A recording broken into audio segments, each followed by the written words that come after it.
नमस्कार दोस्तों। आज के वीडियो में आप सभी का स्वागत है। आज जो हम टॉपिक डिस्कस कर रहे हैं, एमएस वर्ड के अंदर हम लिस्ट कैसे क्रिएट करेंगे या लिस्टिंग कैसे करेंगे कि मेरे पास में 10 आइटम है, उनके सामने जो नंबरिंग होगा 1 2 3 या स्टार पैटर्न्स या लिस्टेड अनलिस्टेड में हम कैसे करेंगे, प्लस उनको अरेंज कैसे करेंगे हम लोग, और साथ में हम ये देखेंगे कि उनको जस्टिफाई करना और अरेंज करना, उनका लेआउट या अलाइनमेंट हम इसको बोलते हैं कि अलाइनमेंट हम कैसे करेंगे। तो आज इस वीडियो के अंदर हम ये सब जो टॉपिक डिस्कस करने वाले हैं, तो आइए स्टार्ट करते हैं एकदम फटाफट क्विकली। तो क्विकली हम कुछ टाइप कर लेते हैं ताकि फिर उसके बाद में हम समझेंगे कि पैराग्राफ सेक्शन जो कि होम के अंदर है, इस पैराग्राफ सेक्शन के अंदर हम इन सब चीजों को डिस्कस करने वाले हैं। तो सबसे पहला होगा हमारा left alignment, centre alignment, right alignment and इसके बाद में जस्टिफाई। इसके बाद में हम इनका स्पेस देखेंगे, इनका ग्रुपिंग बनाएंगे, लिस्टिंग बनाएंगे, ये सब चीजें हम डिस्कस करने वाले हैं। तो एक कमांड होती है, ये रैंडमली कुछ कंटेंट जनरेट करता है, ठीक है। इसको मैंने यूज कर लिया और ये रैंडमली कुछ कंटेंट मैंने जनरेट कर लिया ताकि मैं जो है इस पर फटाफट काम कर सकूं। अब मान लीजिए मेरे पास में ये जो कंटेंट जनरेट होके आया है, इस कंटेंट को मैं इसके अंदर हेडिंग डालना चाहता हूं। तो मैंने लिखा माई फर्स्ट हेडिंग, ठीक है। अब हेडिंग है तो ऑब्वियसली बोल्ट होना चाहिए, तो मैंने बोल्ट कर दिया यहाँ से। और अंडरलाइन चाहते हो तो आप अंडरलाइन भी ले सकते हो, कौन से वाला लेना है आपके ऊपर है। तो मैंने नॉर्मल वाला अंडरलाइन ले लिया। अब जो हेडिंग है वो जनरली लिखा जाता है कि सेंटर में होता है, तो आप सेंटर में इसको चाहते हो तो यहाँ पे क्लिक करा और इस पे सेंटर पे क्लिक कर दिया, तो ये आ गया सेंटर पे। इनके शॉर्टकट भी लिखे हुए हैं, कंट्रोल एल से आपका लेफ्ट अलाइन होगा, कंट्रोल ई से आपका सेंटर अलाइनमेंट होगा, कंट्रोल आर से आपका राइट अलाइनमेंट होगा और कंट्रोल जे से जस्टिफाई होगा। अब इसको कैसे कहते हैं हम इसको समझते हैं। देखिए, बहुत सारी लैंग्वेजेस हमारे पास में ऐसी हैं जो कि लेफ्ट साइड से स्टार्ट होता है, कुछ लैंग्वेज ऐसी हैं जो राइट साइड से स्टार्ट होता है, लाइक उर्दू, अरेबिक, फारसी। तो अब इनको हम समझते हैं कि ये हमारे कैसे काम करते हैं, ठीक है।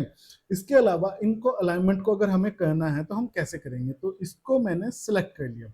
जो कंटेंट मैंने सिलेक्ट किया उसको मैं जैसे भी करूंगा, अगर मैं इस पे सेंटर पे क्लिक कर दूंगा तो सेंटर अलाइन हो जाएगा।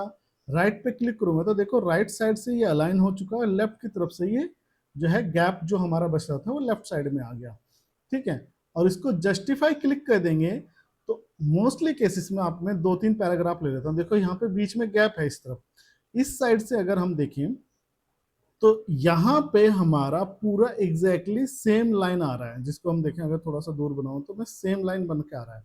बट इस तरफ से लाइन जो है ऊपर नीचे हो रही है इस तरह से, ठीक है। अगर मैं चाहता हूं कि यहाँ पे भी स्ट्रेट लाइन आए, दैट मीन्स कि कंटेंट दोनों तरफ बराबर विजिबल हो, तो मैं क्या कर सकता हूं, मैं इसको सेलेक्ट करके यहाँ से यहाँ तक और जस्टिफाई ले सकता हूँ। जस्टिफाई में देखो एकदम तुरंत इधर भी और इधर भी दोनों इक्वल हो चुके हैं। देखो लेफ्ट में इधर था, राइट में सेंटर में आ गया, सॉरी सेंटर से बिल्कुल सेंटर में बीच में आ चुका है, एंड राइट से राइट साइड में अलाइन हो चुका है। अब जैसे ही हम जस्टिफाई लेंगे तो दोनों तरफ बराबर से हमारे कंटेंट विजिबल हो जाएंगे। जनरली अगर न्यूज़पेपर, रिसर्च पेपर, डॉक्यूमेंट्स में आप देखोगे तो ऑफिस वगैरह में आप हमेशा ध्यान रखें, आप चाहे थीसिस लिख रहे हैं, डिजर्टेशन लिख रहे हैं, रिपोर्ट बना रहे हैं, प्रोजेक्ट रिपोर्ट बना रहे हैं, तो आपका सेंटर अलाइन होना बहुत ही जरूरी है, इसको हम ध्यान रखेंगे, ठीक है। तो इसका मैंने ले लिया, तो इसको हमने क्या कर दिया, सेंटर अलाइन जस्टिफाई कर दिया।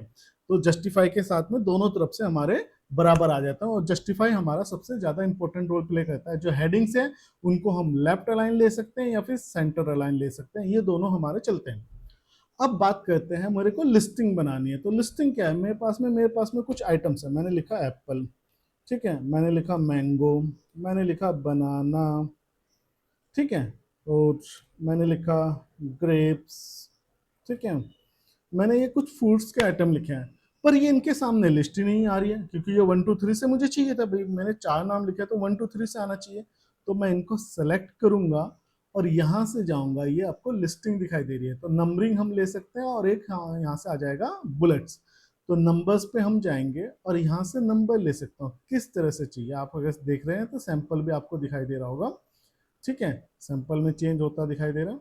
तो इनको मैं थोड़ा सा राइट की तरफ कर देता हूँ ताकि मैं ये जब करूँ तो आपको दिखाई दे जाए, देखिए, ठीक है, ये आपको विजिबल हो रहा होगा किस तरह से। तो मैंने ये वाला ले लिया। और इसको फिर से लेफ्ट कर देता हूँ ताकि ये अच्छे से प्रॉपर्ली विजिबल हो। ठीक, तो ये हो गया मेरा अलाइनमेंट, सॉरी नंबरिंग। तो इनको मैंने एप्पल, मैंगो, बनाना, ग्रेप्स, इनको नंबरिंग के हिसाब से दे दिया। मैं इसको जो है नंबरिंग के पास में बहुत सारे ऑप्शन रहते हैं, आप यहाँ से नंबर डिसाइड कर सकते हो किस तरह का पैटर्न देना है, नंबर का लिस्टिंग चेंज कर सकते हो, कोई न्यू डिफाइन कर सकते हो, या सेट नंबरिंग वैल्यू। मैं चाहता हूँ कि ये भाई नंबर 10 से स्टार्ट हो, ठीक है, तो यहाँ पे 10 से स्टार्ट होगा, 10, 11, 12, 13, ये इस तरह से होगा, 10 से स्टार्ट हुआ मेरा, ठीक है। तो वो भी आप सेट कर सकते हो नंबरिंग के अंदर। आप चाहते हो कि नहीं भाई मेरे को तो 1 से ही चाहिए, तो ये आप 1 से ले सकते हो, ठीक। तो ये आपके पास में आ गया नंबर। अब आप बुलेट्स चाहते हैं, बुलेट्स का मतलब है नंबर नहीं चाहिए पर बुलेट्स में कई बार स्टार लगा होता है इस टाइप का, ठीक है, तो यहाँ से ये बुलेट्स आप ले सकते हो, ठीक। यहाँ पे आप बुलेट्स को डिफाइन भी कर सकते हो। ये बुलेट्स आपका क्या है, सिंबल आप ले सकते हो, तो सिंबल में आपके पास में बहुत सारे सिंबल ओपन हो जाएंगे। वहां से इस सिंबल के मान लीजिए जैसे ये है ना, आपके होते हैं ताश के पत्ते, उनमें से कोई एक ले सकते हो आप। तो मैंने कह दिया ये इस तरह से आ गया, ठीक है। अगेन दूसरा देख लेते हैं एक बार और, कुछ बुलेट चेंज कर देते हैं। सिंबल में अंदर हम गए और मेरे पास में बहुत सारे सिंबल हैं, ठीक है। यहाँ से स्टार पैटर्न ले सकते हैं, ठीक है। अभी ये स्टार पैटर्न आ चुका है। तो ऑप्शन बहुत सारे अवेलेबल हैं। इसके साथ ही हम पिक्चर्स भी ले सकते हैं, लाइक छोटे छोटे स्मॉल पिक्चर्स आपको मिल जाएंगे, उनमें से कोई भी आप सिलेक्ट कर सकते हो। तो फ्रॉम दी डिवाइसेस, ठीक है, यहाँ से कोई भी आप चाहते हो तो पिक्चर्स, मान लीजिए मैं छोटा सा पिक्चर लेना चाहता हूँ कोई, तो ये मैंने एक सर्कल ले लिया है, इसको लेना चाहता हूँ, ठीक है। तो ये आ गया देखिए। देन इनका नंबरिंग भी चेंज करना चाहता है, दैट मीन्स कि मैं चाहता हूँ कि भाई मैंने फ्रूट्स लिखे थे और फ्रूट्स कैटेगरी के अंदर ये है, और मैं इसके अंदर भी एक लेना चाहता हूँ कि भाई वेजिटेबल भी एक कैटेगरी है, तो वेजिटेबल भी एक कैटेगरी है, उसके अंदर भी मैं कुछ लिस्टिंग लेना चाहता हूँ, लाइक टोमेटो, लेडी फिंगर, ठीक है, देन पोटैटो, ठीक है। अब इनको मेरे को फिर से अगेन मैं इनका नंबरिंग कर देता हूँ, तो नंबरिंग मैंने ले लिया इस तरह से। इनको भी मैं चेंज कर लेता हूँ, इनका नंबरिंग भी इधर ले लेता हूँ, मैं दोनों का नंबर ले लें। बट अगर मैं देखूँ तो ये पूरा भी तो नंबर है, एक फ्रूट से एक वेजिटेबल है, तो इसको पूरे को अगर मैं सिलेक्ट करूँ तो यहाँ से इस तरह से भी हम ले सकते हैं, ठीक है। तो यहाँ से नंबरिंग आ रहा है, इसको हम सब हेडिंग में डिवाइड कर सकते हैं। तो ये इसके सब पार्ट है, तो इसको आप टैब दबा दें, ये सब पार्ट बन जाएंगे, ये इसके सब पार्ट है, टैब दबा दें, ये इसके सब पार्ट बन जाएंगे।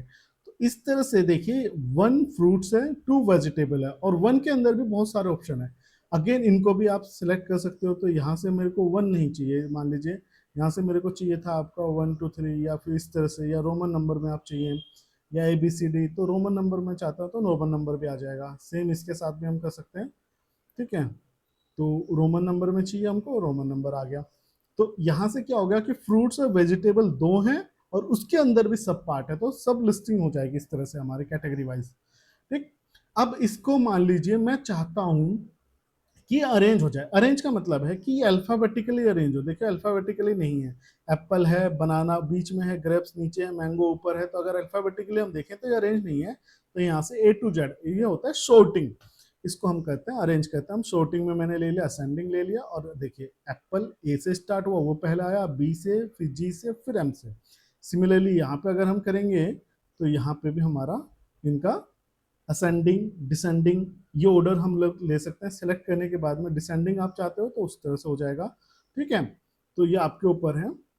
एंड देन आप चाहते हो कि अपने इसमें फॉर्मेटिंग को शो करना कि मैंने कहाँ कहाँ क्या क्या फॉर्मेटिंग करी है, तो हम ये एक बटन होता है जो कि शो और हाइड किया जा सकता है पैराग्राफ्स का फॉर्मेटिंग सिंबल बताने के लिए कि कहाँ कहाँ पे फॉर्मेटिंग यूज हुआ है, ठीक है। तो देखिए यहाँ पे एक एंटर की यूज है, यहाँ पे एंटर की है, ये सब इसने यहाँ पे टैब यूज हुआ है, ठीक है, जो ये एरो का निशान है, तो ये सारा फॉर्मेटिंग हमें शो कर देता है। देखिए जो स्पेस है वो डॉट हमने दे दिया, तो ये सारा फॉर्मेटिंग हमें बता देता है कि कहाँ पे क्या क्या फॉर्मेटिंग ली गई है। तो इसको हम डिसकंटिन्यू कर देते हैं ताकि देखने में हमारा विजुअलाइजेशन सही। तो ये सारी चीजें हमने देख ली। अब बात करते हैं हमारा स्पेस, जेट मीन्स कि इन वर्ड्स के बीच का स्पेस जो है ना ऊपर नीचे करना, तो इसको हम कहते हैं यहाँ से, ठीक है, इसको हम बोलते हैं लाइन एंड पैराग्राफ स्पेसिंग। तो ये देखिए 1 है, 1.15 एंड देन 1.5, 2, 2.5 एंड 3। तो ये लाइन स्पेसिंग, कितना डिफरेंस आपको चाहिए लाइन के बीच में, तो 1 लाइन, 2 लाइन, 3 लाइन, जो भी डिफरेंस आपको चाहिए वो यहाँ से आप ले सकते हैं। तो 1.15 जो है नॉर्मली लिया जाता है, इसी को हम रखते हैं। आप यहाँ से चेंज कर सकते हैं। आप चाहते हैं कि remove space after paragraph, paragraph के बाद स्पेस ऐड करना, तो वो आप ऐड कर सकते हो।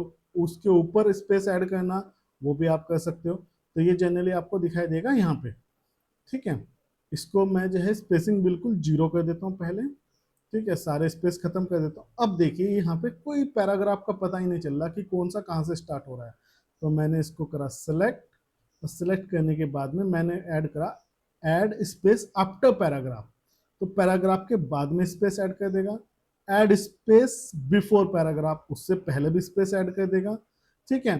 एंड देन इनके बीच का लाइन का डिस्टेंस, लाइन का स्पेस, ये यहाँ से हम सेलेक्ट कर सकते हैं। देखिए आपका लाइन यहाँ से ऑप्शन पे जाके और मोर ऑप्शन पे आपका क्लिक हो जाएगा। तो आई होप ये पैराग्राफ वगैरह सारे समझ में आ गए होंगे। ये हमने पहले से दिखा दिया था आपको। यहाँ से हम फॉर्मेटिंग ले सकते हैं, ये फर्स्ट वीडियो में हमने बता दिया था। ये पूरा का पूरा पेज के ऊपर आता है, देखिए बीच में स्पेस है तब भी आएगा। जबकि हाईलाइट में जब हम क्लिक करेंगे तो यहाँ से मैंने सेलेक्ट करा कोई टेक्स्ट, अगर हाईलाइट पे क्लिक करें तो वो जितना टेक्स्ट सिलेक्टेड है उतने पे आता है। जबकि ये वाला जो हमारा कलर आता है, ये पूरा थीम कलर पूरे के पूरे लाइन पे आएगा। तो आई होप आप लोगों को अच्छे से तरह से समझ गए होंगे। आज की वीडियो को हम यहीं पे स्टॉप करते हैं, और आशा करते हैं कि आप लोगों को सारी चीज़ें अच्छे से क्लियर हो चुकी हैं। अगर नहीं क्लियर हुई है तो आप कमेंट सेक्शन में लिखिए, तो मैं उसको रिजोल्व करने की कोशिश करूंगा और आपके कमेंट्स का जल्दी से जल्दी रिप्लाई भी दूंगा। और अगर अभी तक आपने वीडियो को सब्सक्राइब नहीं किया, अगर अभी तक आपने चैनल को सब्सक्राइब नहीं किया तो चैनल को सब्सक्राइब जरूर कर लें, ताकि आपको लेटेस्ट अपडेट मिलते रहें। तो आज का वीडियो देखने के लिए बहुत बहुत धन्यवाद। Thank you.